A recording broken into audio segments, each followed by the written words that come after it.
सगळ्यांचं पुन्हा एकदा स्वागत। बातमी आहे दिल्लीतून। दिल्लीमध्ये राष्ट्रवादीची बैठक संपलेली आहे आणि दिल्लीतल्या राष्ट्रवादीच्या बैठकीच्या इथूनच फडणवीस हे देखील रवाना झालेले आहेत। अधिकचे अपडेट जाणून घेऊयात।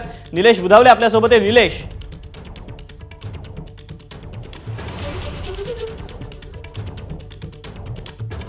दिल्लीतल्या राष्ट्रवादीच्या बैठकीतून फडणवीस रवाना झालेले आहेत। आज दिल्लीमध्ये अनेक राजकीय घडामोडींना वेग आलेला आहे।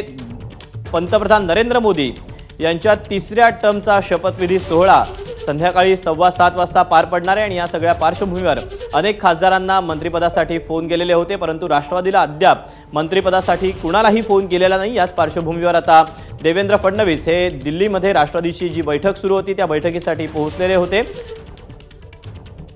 आणि तिथून ते आता रवाना झाल्याचं कळते। अधिकचे अपडेट जाणून घेत निलेश बुधावले आपल्या सोबत आहे। निलेश, फडणवीस हे दिल्ली बैठकीतून रवाना झाल्याचं समजतंय, काय नेमकं घडलं या बैठकीमध्ये, काही अपडेट? साधारणपणे 1.5 तास या ठिकाणी देवेंद्र फडणवीस होते आणि या ठिकाणी या सर्वांशी चर्चा करताना आपल्याला पाहायला मिळत आहे। मात्र अद्याप या संदर्भात कुठली अपडेट समोर आलेली नाहीये।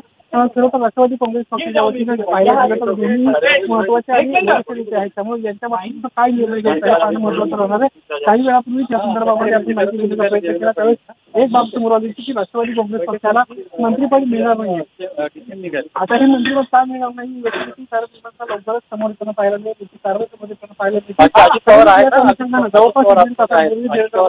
सुनील तटकरे यांचे निवासस्थानी दाखल झाले होते। या ठिकाणी जर पाहायला गेलं तर राष्ट्रवादी काँग्रेसचे राष्ट्रीय अध्यक्ष अजित पवार असतील, यासोबत प्रदेशाध्यक्ष सुनील तटकरे असतील, स्वतःचे इच्छुक मंत्रिपदासाठी सुनील तटकरे असतील, स्वतःचे इच्छुक मंत्रिपदासाठी होते ते प्रफुल्ल पटेल असतील, हे सर्व मंडळी जे आहेत ते या ठिकाणी दाखल झाली होती आणि त्यांच्या माध्यमातून या ठिकाणी चर्चा सुरू असल्याचं पाहायला मिळालं होतं।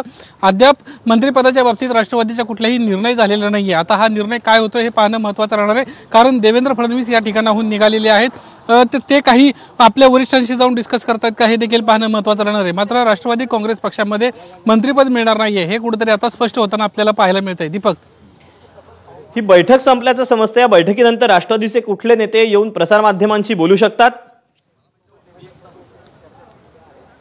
खरं तर ह्या बैठकीनंतर प्रामुख्यानं प्रदेशाध्यक्ष सुनील तटकरे असतील किंवा राष्ट्रीय कार्याध्यक्ष प्रफुल्ल पटेल असतील, हे माध्यमांशी संवाद साधण्याची शक्यता नाकारता येत नाही, कारण या सगळ्या प्रक्रियेमध्ये हे प्रामुख्यानं प्रफुल्ल पटेल, अजितदादा, छगन भुजबळ हे वरिष्ठ नेते आहेत जे सातत्यानं आपल्या महायुतीतली वरिष्ठ नेत्यांशी भेटताना पाहायला मिळत होते।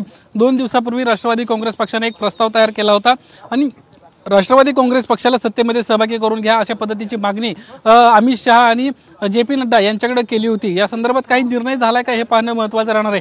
मात्र ज्यावेळी आपण मंत्रिपदाच्या बाबतीत राष्ट्रवादीतल्या वरिष्ठ नेत्यांशी बातचीत करण्याचा प्रयत्न केला, त्यावेळेस त्यांच्या वतीने जी माहिती सांगण्यात आली ती अतिशय महत्त्वाची होती, कारण राष्ट्रवादी काँग्रेस पक्षामध्ये जे सध्या इच्छुक 2 जण आहेत हे दोघंही सिनियर आहेत। शिवसेनेला जर आपण पाहायला गेलं तर शिवसेनेमध्ये 7 खासदार असताना देखील 1 राज्यमंत्रीपद देण्यात आलेलं आहे, त्यामुळे ज्याचा खासदार केवळ 1 आहे त्याला कॅबिनेट मंत्रिपदाचा दर्जा कसा द्यायचा, कॅबिनेट मंत्रिपद कसं द्यायचं अशा पद्धतीची एक या ठिकाणी शंका व्यक्त होताना पाहायला मिळते। कदाचित यामुळेच राष्ट्रवादी काँग्रेस पक्षाचा मंत्रिमंडळातला जो प्रवेश आहे, मंत्रिमंडळामधला जो सहभाग आहे तो कुठेतरी लांबताना आपल्याला पाहायला मिळतोय। दीपक, निलेश, धन्यवाद दिलेल्या सगळ्या सविस्तर माहितीबद्दल। तेव्हा दिल्लीमध्ये राष्ट्रवादीची बैठक संपलेली आहे। देवेंद्र फडणवीस या बैठकीसाठी पोहोचलेले आहेत। जवळपास 1.5 तास तटकरेंच्या निवासस्थानी ही सगळी खलबतं सुरू होती।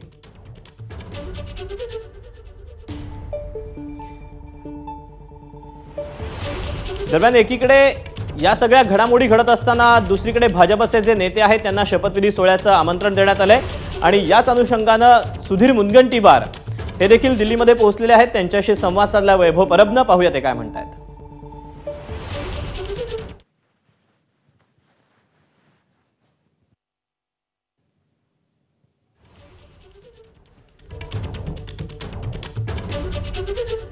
तेव्हा दिल्लीमध्ये राष्ट्रवादीची बैठक